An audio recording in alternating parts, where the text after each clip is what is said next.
Hello my dear ones, आज इस video में बात करने वाली हूँ ऐसे साइंस के बारे में जो बताएंगे कि आप इमोशनली वीक हैं। देखिए कि इंसान कैसा है, ये कैसे पता चलेगा। अब किसी के माथे पे तो लिखा नहीं होता है, लेकिन जिस तरीके का वो बिहेवियर करता है, जिस तरीके के वर्ड्स का वो यूज़ करता है, जिस तरीके से उसके एक्सप्रेशंस होते हैं, वो सब डिस्प्ले करते हैं कि उसके इंटरनल वर्ल्ड में उसकी खुद की पोजीशन क्या है।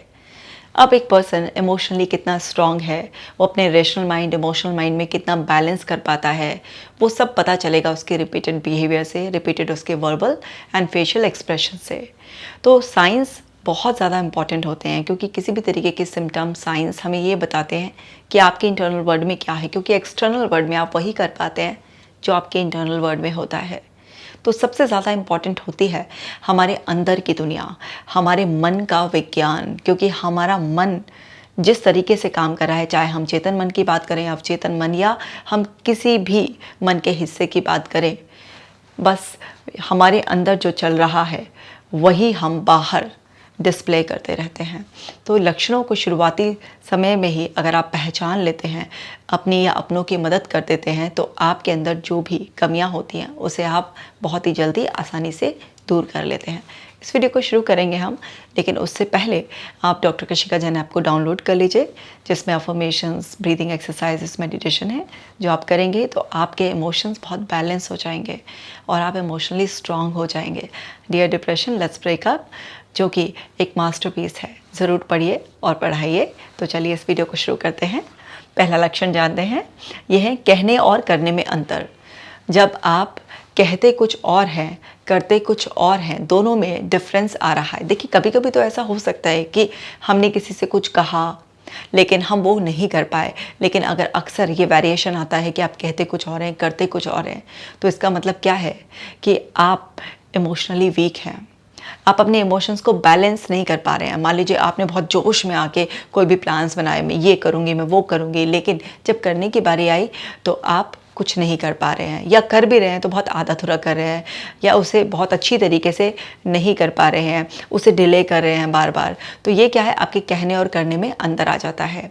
तो आपको ये समझना है कि जब भी हम जो कहते हैं और फिर उसके जैसा नहीं करते हैं, तो हम लोगों का विश्वास खोने लग जाते हैं।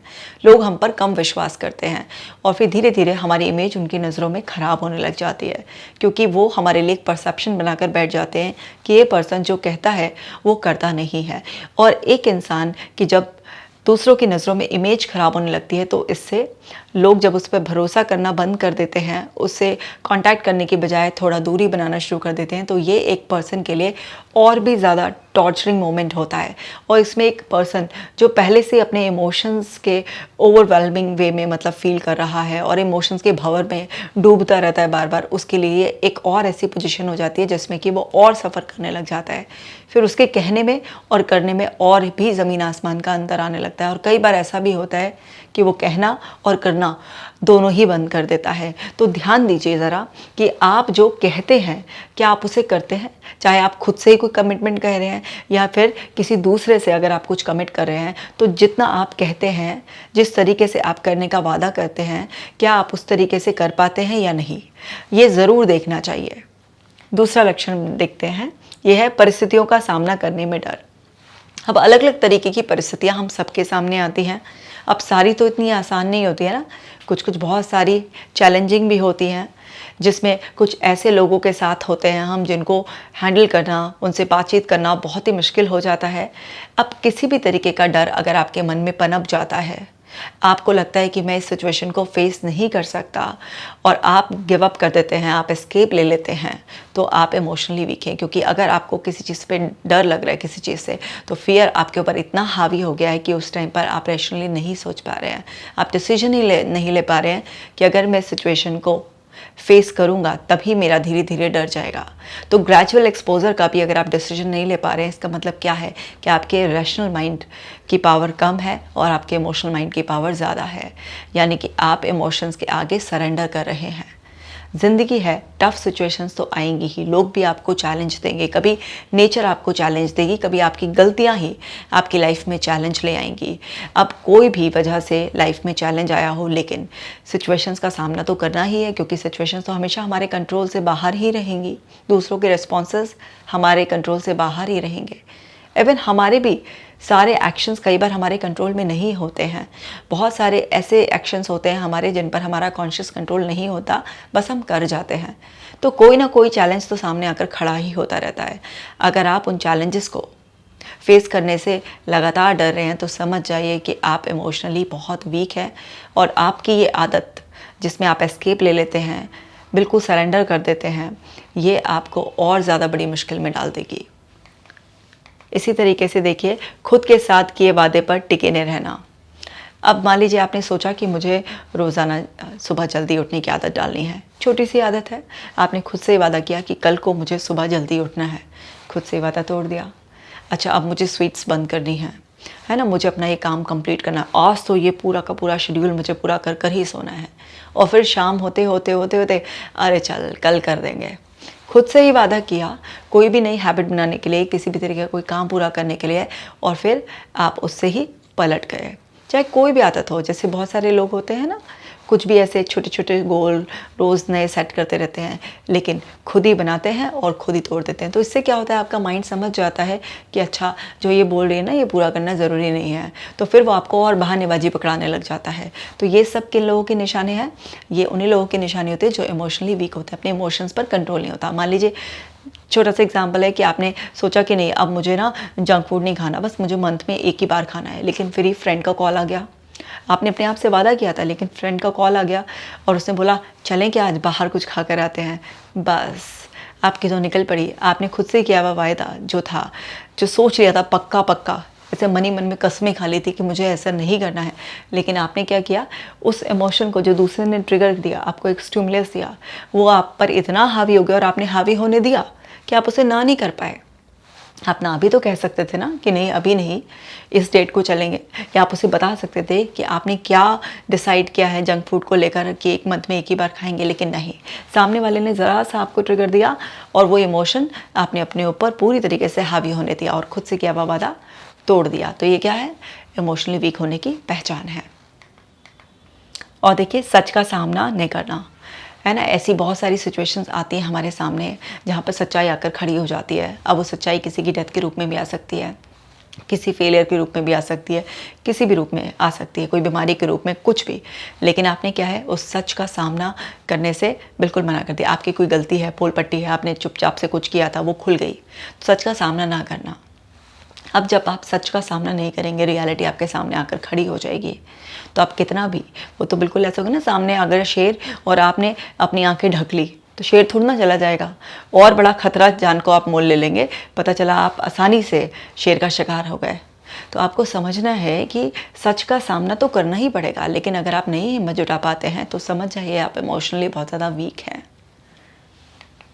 और देखते हैं, ना कहने में मुश्किल, है ना, जैसे अभी मैंने एग्जाम्पल भी दिया था कि फ्रेंड का कॉल आया चले बाहर कुछ खाने, तो ना नहीं कह पाए थे, है ना। अब ये नहीं कि इसी सिचुएशन में, इन जनरल भी आपको लोगों को ना कहने में अगर बहुत दिक्कत आती है, मुश्किल लगती है, और आपको ऐसा लगता है अरे ना कहा तो दूसरा पर्सन क्या सोचेगा, कल को ज़रूरत पड़ने पर वो मेरी मदद नहीं करेगा, तरह तरह के इस तरीके के डर आपके मन में आते हैं, तो ये सब इमोशनली वीक लोगों की पहचान होती है कि ना करने में इतनी मुश्किल आती है कि अपने आप को कष्ट देकर भी आप दूसरे के लिए कुछ भी कर गुजरते हैं, लेकिन बस ना नहीं कहना। तो ये आत्मविश्वास की कमी की और आपके बहुत ज़्यादा भावुक होने की, कि दूसरे की वजह से मैं अपने ऊपर भी कष्ट सहने के लिए तैयार हूँ, लेकिन मुझे ना नहीं कहना है।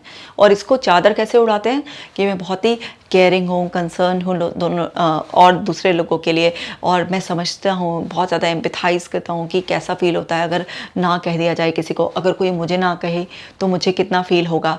ये सब सोचकर, ये एक्सक्यूज़ेस देकर अपने आप को मना लेते हैं कि मैंने ना नहीं किया ना तो बहुत ही अच्छा किया है। ऐसा कुछ नहीं होता। आपने ना नहीं किया है क्योंकि आप कमज़ोर हो, इसलिए आप ना नहीं कह पा रहे हो।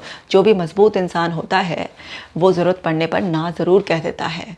अब मैं ये नहीं कह रही हूँ कि आप ना कभी भी ऐसा हो कि ना कुछ ऐसा विलन बना रही हूँ आपके दिमाग में। लोगों की मदद करनी चाहिए या लोगों की बातें माननी भी चाहिए, ऐसा नहीं कि हर वक्त आप ना करते रहो, लेकिन भाई जो इमोशनली वीक लोग होते हैं वो किसी भी केस में ना नहीं कह पाते हैं। तो आपको ये तो विजडम यूज़ करना है ना कि कब ना कहना है और कब हाँ कहना है। अगर आप ये विजडम नहीं लगा पाते हो, चूज़ नहीं कर पाते हो ये कि कब ना कहना है कब हाँ कहना है, तो आप इमोशनली वीक हो। और देखते हैं, खुद पर भरोसा ना करना। खुद पर भरोसा नहीं है तो फिर कोई और भी आप पर भरोसा नहीं करेगा। अब ऐसे लोग क्या है, बार बार अपने ही जो डिसीजन लेते हैं उसको चेंज करते रहेंगे, डाउट करते रहेंगे, अपने ही थॉट्स को, अपने ही एक्शंस को डाउट करते रहेंगे। अब जब आप खुद पर ही भरोसा नहीं करेंगे, नेगेटिव सेल्फ टॉक आपकी लगातार चालू रहेगी, तो इससे आपका कॉन्फिडेंस हर दिन और ज़्यादा डाउन होता रहता है। अब आपको खुद पर भरोसा नहीं होगा तो आपको दूसरे ऐसे लगेंगे कि न जाने आपसे कितने बेटर हैं।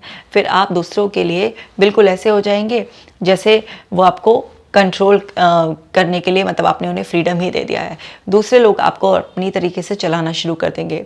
अब क्योंकि आपका खुद पर भरोसा नहीं है, आपको अपने अंदर 100 कमियां दिखाई दे रही हैं, तो आप बहुत जल्दी दूसरों से कन्विंस हो जाएंगे। दूसरे आपकी नज़रों के सामने आपका फ़ायदा उठा रहे होंगे, आप उनको देख भी रहे होंगे, समझ भी रहे होंगे, बट अलाउ कर रहे होंगे क्योंकि आपको लगता है कि आप उनके सपोर्ट के बिना कुछ भी नहीं है।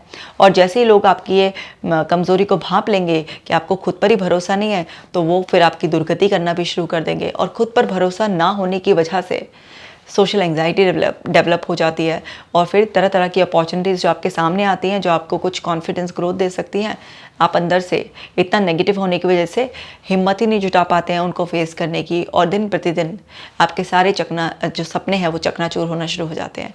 तो एक इंसान अगर खुद पर भरोसा नहीं कर पाता तो ये सबसे बड़ी भावनात्मक कमज़ोरी होती है, क्योंकि कॉन्फिडेंस एक मेंटल स्टेट है। अब वो कैसे बिल्डअप होती है? आपके पॉजिटिव सेल्फ टॉक से बिल्डअप होती है, आपके एक्सपीरियंसेस से बिल्डअप होती है। लेकिन जिस इंसान को खुद पर भरोसा ही नहीं है, तो वो खुद को एक्सपीरियंस क्या देगा, कैसे इन्वॉल्व करेगा वो? और जब तक आप इंडिपेंडेंट को एक्सपीरियंस लेंगे नहीं, आपका कॉन्फिडेंस बढ़ेगा नहीं।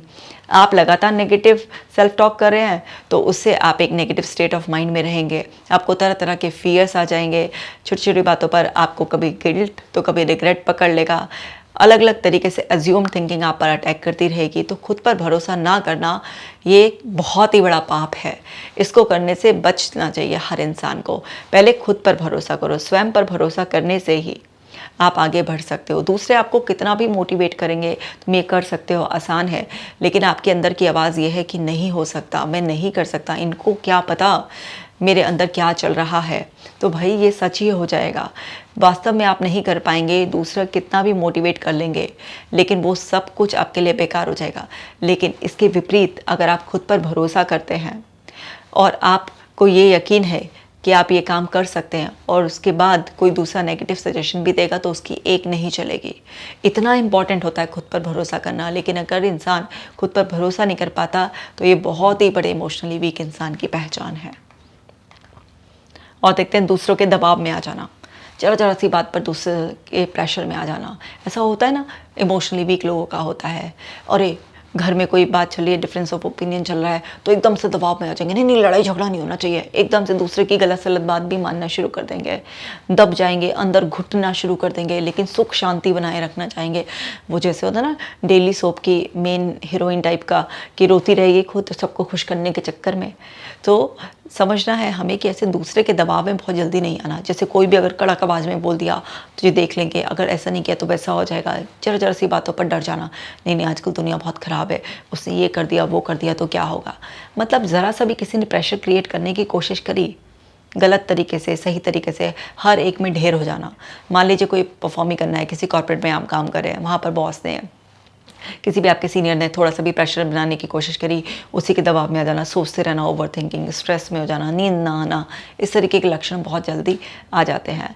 किसी और तरीके से कोई भी टेढ़े मेढ़े आदमी ने आपसे कुछ भी काम करवाने की कोशिश करी, उसके प्रेशर में आ जाना। जैसे मैंने अभी बताया कि घर में भी सुख शांति मेंटेन करने के लिए बिल्कुल दबे दबे से, घुटे घुटे से रहना। अरे भाई ये सब क्या है? ये सब भावनात्मक कमज़ोरी है। आपको समझना है इतना ज़्यादा दबने की किसी से ज़रूरत नहीं होती है। केवल इंसान दबता तभी है जब उसकी कोई कमज़ोरी होती है या उसकी कोई गलती होती है। अब गलती पर तो चलो थोड़ा बैकफुट पर आ जाना सही है कि आपको उस टाइम पर महसूस हो रहा है कि आपकी गलती हो गई थी, लेकिन बिना गलती के सिर्फ और सिर्फ कमज़ोरी की वजह से दबते रहना, तो भाई सब लोग फिर आपको और भी ज़्यादा दबाएंगे, आपके इमोशंस पर और भी ज़्यादा अटैक करेंगे, क्योंकि आपने तो अपना रिमोट कंट्रोल उनके हाथ में दे ही दिया है। तो वो जब मर्जी जो बटन दबा देंगे और आपको दबा दबा कर आपसे बहुत सारा डरा डरा कर आपसे काम निकलवाएंगे। ऐसा बहुत सारी फिल्मों में देखा होगा ना, पहले आती थी ना फिल्में कि हीरोइन को जो है ना दूसरे गैंग में भेजा जा रहा है, वहाँ से कुछ इन्फॉर्मेशन निकलवाई जा रही। क्यों? क्योंकि उसके भाई को किडनैप कर लिया है, दबाव बनाया जा रहा है उस पर कि है ना तेरे भाई को कुछ कर देंगे अगर तूने ये इन्फॉर्मेशन वहाँ से ला के नहीं दिए थे। ऐसे पुरानी पिक्चरों में बड़ा ड्रामा दिखाते हैं ना इस तरीके से कि तुम्हारा अब वो क्या है, उससे भाई का इमोशन अटैच्ड है, तो वो क्या है, दब रही है अपने भाई को ज़िंदा रखने के लिए और ऐसे गलत काम भी करने के लिए तैयार हो गई एक अच्छी वाली लड़की। चलो भाई, ये कंडीशन एक ऐसी है कि यहाँ पर किसी के भाई के जान पर बिल्कुल तलवार लटकी हुई है, इसलिए वो प्रेशर में आकर दबकर कुछ ऐसा कर रही है। लेकिन ऐसी एक्सट्रीम सिचुएशन जो फिल्मों में दिखाते हैं क्या हमारी लाइफ में रियल में आती है? नहीं। हम लोग तो ज़रा ज़रा सी बातों पे दब जाते हैं। अब ज़रा ज़रा सी बातों पर आप दबकर इस तरीके की काम करोगे तो भाई हो लिया, फिर तो ये दुनिया आपको इतना दबाएगी, इतना दबाएगी, ज़मीन के नीचे ही गाड़ देगी बिल्कुल। तो इतना भी नहीं दबना होता है क्योंकि ये आपके इमोशंस की कमज़ोरी है, ये ज़रूरत नहीं है। समय की मांग होती है तो भाई सभी दबते हैं। अब किसी घर में कोई ऐसी गुंडे बदमाश घुसा है तो उस टाइम पे थोड़ा ना हैकड़े जताएंगे हम, उस टाइम तो दबना ही पड़ेगा। लो भैया चाबी लो, लूट के ले जाओ, हमें सबको जिंदा छोड़ दो, तो दब जाएंगे उस टाइम पर, क्योंकि वो उस सिचुएशन की नीड है कि हम जिंदा रहेंगे तो फिर से धन दौलत कमा लेंगे। उस टाइम हैकड़ी दिखाना नहीं होता। लेकिन अगर आप बिना बात के जरा जरा सी बातों पर भी दब जाते हो तो ये भावनात्मक कमजोरी है, इसको होशियारी नहीं कहते हैं। और समझिए, इमोशनल होकर फैसले लेना। अब जब भी कोई डिसीजन लेने की वो आती है तो हम एक तो रियलिस्टिक रैशनल थिंकिंग में जाते हैं और एक इमोशनल थिंकिंग करते हैं। तो यहाँ पर क्या होता है कि वास्तविकता के ऊपर आपकी भावनाएं भारी हो जाती हैं। तो यहाँ पर भावनाएं जब भारी हो जाती हैं तो आपके हाथ से बहुत सारी अपॉर्चुनिटीज़ छूट जाती हैं। देखिए, सबकी ज़िंदगी में इस तरीके के फैसले आते हैं, फैसले लेने की घड़ी आती है ना। जैसे विराट कोहली के लाइफ में भी आई थी। एक तरफ उनके फादर एक्सपायर हो गए थे, एक तरफ मैच खेलने की अपॉर्चुनिटी थी। तो वहाँ पर क्या किया उन्होंने? मैच खेला। अब वहाँ पर वो भावनाओं में बहकर अगर अपने फादर को ये अटेंड करने लग जाते, एकदम से मैच नहीं खेलते उस टाइम पर, तो क्या इतने महान बल्लेबाज वो बन पाते? इतने महान क्रिकेटर नहीं बन पाते। ऐसे सबकी लाइफ में बहुत ऐसी टफ से टफ सिचुएशंस भी आती हैं जहाँ पर आपको अपने इमोशंस में और अपने रैशनल माइंड में एक बैलेंस करना होता है। तो अभी रियलिस्टिक अप्रोच भी जो है ना आपको लाइफ में अपनानी होती है। हाँ, कई बार इमोशंस को वैल्यू करने की ज़रूरत होती है। मैं ये नहीं कह रही हूँ कि आप इमोशनल लेस हो जाइए, लेकिन अगर आप अधिकतर फैसले केवल इमोशंस में बह कर लेते हैं तो लाइफ में बहुत कुछ बड़ा आपके हाथ से छूट जाता है। चलो, ये विराट कोहली का तो एक अलग ही एक्सट्रीम एग्जाम्पल हो गया। इन जनरल भी डेली भी हमारी लाइफ में इस तरीके के बहुत सारे डिसीजंस आते हैं ना। जैसे बहुत सारी लड़कियां हैं अपनी जॉब ना अपने बच्चे को पालने के लिए पहले छोड़ देती हैं इमोशंस में, अगर हाय मेरा बच्चा पालना है, मुझे ये करना है, वो करना है। साल 2 साल में इतनी फ्रस्ट्रेट हो जाती हैं कि उसी बच्चे के लिए जिसके लिए जॉब छोड़ी थी उसी को मारना पीटना और उसी को ही ये बताना शुरू कर देती हैं कि तेरी वजह से मेरा करियर छूट गया, मैंने तो तुझे पालने के चक्कर में अपनी नौकरी तक छोड़ दी। तो इमोशंस में बहकर सूझबूझ से काम ना लेकर जब आप कुछ ऐसे फैसले ले लेते हैं तो बाद में आपको पछतावा होता है। लेकिन बाद में पछताने से क्या होता है? जब चिड़िया चुग गई खेत। तो आपको समझना है कि अगर आप लगातार नोटिस कर रहे हैं कि आपके सारे फैसले इमोशन से इन्फ्लुएंस होकर ही लेते हैं आप, तो ये आपके लिए एक रेड अलर्ट है। समझने वाली बात है कि हर सिचुएशन में आपको अपने इमोशंस को भी देखना है, समझना है, और साथ ही साथ उसमें रेशनली रियलिस्टिकली क्या किया जाना चाहिए, क्या सही है, उसको भी आपको ध्यान देना और एक बैलेंस क्रिएट करना होता है।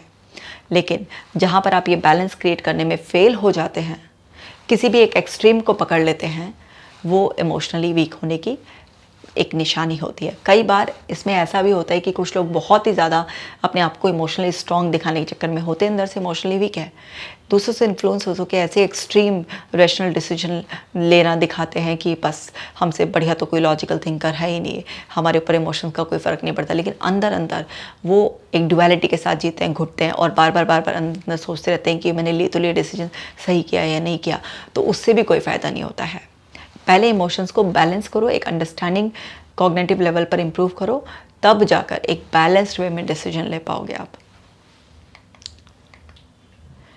अपने किए की जिम्मेदारी ना लेना, मतलब जो भी कुछ आप कर रहे हैं उसके लिए कोई रिस्पॉन्सिबिलिटी ना लेना। अब चाहे वो कुछ गलत हो या फिर सही हो। मान लीजिए कुछ आपने सही किया तो उसके लिए भी आप जो भी एप्रिसिएशन और ये सब मिल रहा है उसको रिसीव करने में आपको दिक्कत आ रही है। आपने कुछ गलती कर दी है तो उसमें भी आपको गलती को एक्सेप्ट करने में दिक्कत आ रही है। जो भी कुछ आपकी ड्यूटीज़ हैं उसको अगर आपको असाइन किया जा रहा है तो उसमें भी आपको दिक्कत आ रही है कि अरे ये सब मुझसे कैसे मैनेज होगा। वही सेल्फ डाउट की वजह से अपने हिस्से की जिम्मेदारी ना लेना, बचना हर समय से, किनारा सा कि कोई दूसरा ही है जो संभाल ले इस बात को, या फिर मुझे एक सपोर्टिंग हैंड की तरह यूज़ किया जाए लेकिन मुझे मेन रिस्पॉन्सिबल पर्सन की तरह रिस्पॉन्सिबिलिटी ना दी जाए। अगर आपके अंदर इस तरीके से बचने की भी आदत है तो भी समझ जाइए कि आप इमोशनली वीक हैं, क्योंकि आप ना तो रिजेक्शन को झेल पाएंगे और आपको ये फियर रहेगा कि कोई मुझे जज करेगा। तरह तरह के आपके अंदर माइंड रीडिंग के वो कि दूसरे आपके बारे में क्या सोच रहे हैं, आप ठीक से कर पाएंगे नहीं कर पाएंगे, इतने सेल्फ डाउट आपको घेरे रखेंगे कि आपको ऐसा लगेगा कि मैं ये जिम्मेदारी उठाने के लायक ही नहीं हो। इस वजह से क्या होता है कि लोग जब अपने आप को जिम्मेदारी उठाने लायक नहीं मानते हैं तो वो बहुत सारे ऐसे गलत काम कर जाते हैं जिससे कि उनको बहुत ज़्यादा पछतावा होता है। जैसे अभी रिसेंट मुझे एक केस याद आ रहा है कि एक लड़का वो एक लड़की से बहुत प्यार करता था, लेकिन वो इमोशनली इतना ज़्यादा अटैच्ड अपनी मम्मी पापा से भी था कि उसने बताया अपने घर में कि मुझे जो है ना इस लड़के से प्यार है, मुझे शादी करनी है, लेकिन वो दूसरी कास्ट की थी। तो उसके फादर मदर ने अपोज़ किया कि नहीं हम अदर कास्ट में शादी नहीं करेंगे इस तरीके से। और वो लड़का इतना इमोशनली वीक था, वो इमोशंस में आकर ये डिसीजन ले रहा था कि अगर मैंने मम्मी पापा के अगेंस्ट जाकर उससे शादी करी तो फिर मेरे मम्मी पापा का दिल टूट जाएगा। उधर उसके दिमाग में चल रहा था अगर मैंने उसको छोड़ दिया इस चक्कर में तो उसका दिल टूट जाएगा। वो इतनी कश्मकश में था कि जिम्मेदारी मतलब ले नहीं पा रहा था कि मैं क्या करूं। वो रिस्पॉन्सिबिलिटी नहीं ले पा रहा था अपने प्यार की, वो रिस्पॉन्सिबिलिटी नहीं ले पा रहा था कि भाई अगर मैंने प्यार किया है तो मुझे अपने पेरेंट्स को कन्विंस भी करना पड़ेगा। और मतलब एक कास्ट का ही तो मैटर है और तो कोई मैटर नहीं। लड़की अच्छी है, कॉम्पिटेंट है, कमाऊ है, सब कुछ है, लेकिन वो दिल और दिमाग के फैसले में इस पूरी तरीके से फंस गया। जैसे अभी इससे पहला वाला पॉइंट बताया था मैंने। अब उसने क्या किया कि वहाँ पर उसने इमोशन से फ़ैसला लिया और इमोशन से उसने ये फैसला लिया कि मुझे मम्मी पापा का साथ पहले मिला है तो मैं उस लड़की की बजाय अपने पेरेंट्स को चूज़ करता हूँ, क्योंकि इन्हीं की वजह से मैं इस दुनिया में आया। अब उसने ऐसा कर लिया कि अपने पेरेंट्स की वजह से उसने उस लड़की को छोड़ दिया। वो रिस्पॉन्सिबिलिटी नहीं ले पाया कि मैंने प्यार किया था तो मुझे आगे भी इस रिश्ते को बढ़ाने के लिए जितनी भी स्ट्रगल होगी वो सब जो है ना संभालनी होगी, लेकिन नहीं। तो रिस्पॉन्सिबिलिटी से वो पीछे हट गया क्योंकि उसको लगा अगर पेरेंट्स अगेंस्ट हो जाएंगे, मुझे घर भर से निकाल दिया तो फिर मैं कैसे रिस्पॉन्सिबिलिटी लूँगा, कैसे फैमिली जमाऊँगा अपनी। तो वो यहाँ पर डर गया और उसने वहाँ पर दूसरी तरफ ये भी है कि नहीं, लड़की से ज़्यादा पहले मेरे पेरेंट्स वो हैं, क्योंकि पेरेंट्स ने मुझे बचपन से पाला है, इंडिपेंडेंट बनाया है ये। तो इमोशनल होकर उसने अपनी फैमिली के फेवर में फ़ैसला ले लिया। तो फैमिली वालों ने सोचा कि भाई ठीक है, आसानी से मान गया। उन्हें भी अच्छा लगा कि हमें कुछ ज़्यादा मेहनत नहीं करनी पड़ी। लेकिन हुआ ये कि 6-7 महीने बीतने के बाद घर वालों को लगा कि भाई अब नॉर्मल हो गया, उससे अलग हो गया, शादी की एज हो गई, शादी करवा देते हैं। तब भी कुछ नहीं बोला, शादी भी कर ली। अब शादी के बाद वो बसी भी तो पहली वाली लड़की थी मन में। ये वाली जो लड़की आई ये भी ठीक थी, लेकिन क्योंकि छपी भी तो वो थी दिमाग में इतने सालों से, तो वहीं पर वो कॉन्फ्लिक्ट, वही अंदर अंदर दुख गहरा गहरा गहरा रहा, दबा दबा के डिप्रेशन का शिकार बना लिया अपने आप को। और फिर बाद में जब ऐसे लोग ब्लास्ट होते हैं ना, इमोशनली वीक लोग, क्योंकि भरे रखते हैं बहुत ज़्यादा अंदर, ना वा कह नहीं पाते हैं, तो माँ बाप को ना नहीं कह पाया और बस रिस्पॉन्सिबिलिटी से भाग करके अगर माँ बाप ने घर से बाहर निकाल दिया तो क्या होगा, उस लड़की को जैसे तैसे करके बहानाबाजी करके ना कह दिया। तो यहाँ पर उसको डिप्रेशन का शिकार हो गया वो इस वजह से। और फिर जब एक दिन ब्लास्ट हुआ फैमिली में तो इतनी बुरी तरीके से उन्हीं माँ बाप जिनकी दुहाई देकर ये फैसला लिया था कि नहीं मैं माँ बाप को नहीं छोड़ सकता, उन्हीं माँ बाप पर इतनी बुरी तरीके से बरसा कि उनकी इतनी इंसल्ट कर डाली कि तुम्हारी वजह से मेरी ज़िंदगी नर्क बन गई है, तुमने मुझे इसके पल्ले बांधे, आप तुम ही इसको रखो, मैं तो जा रहा हूँ घर से।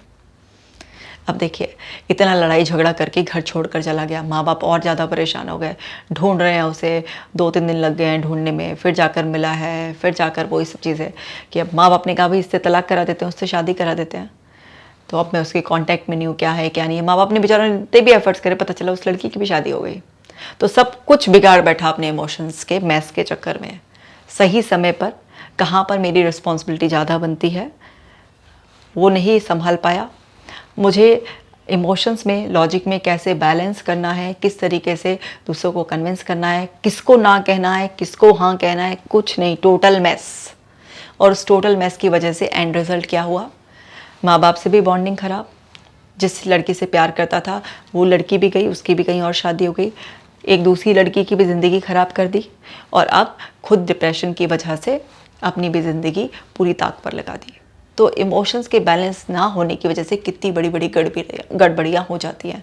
अब देखिए आप, तो समझना ये है कि शुरुआत में ही हम अपने लक्षणों को पहचान लें और उनको बढ़ने ना दें, और अपने आप को ट्रेन कर कर कि कैसे अपने इमोशंस को बैलेंस रखा जाता है, किस तरीके से रेशनल और इमोशनल माइंड में बैलेंस क्रिएट कर कर एक अच्छी तरीके से लाइफ जी जाती है। ये बहुत इंपॉर्टेंट है जानना।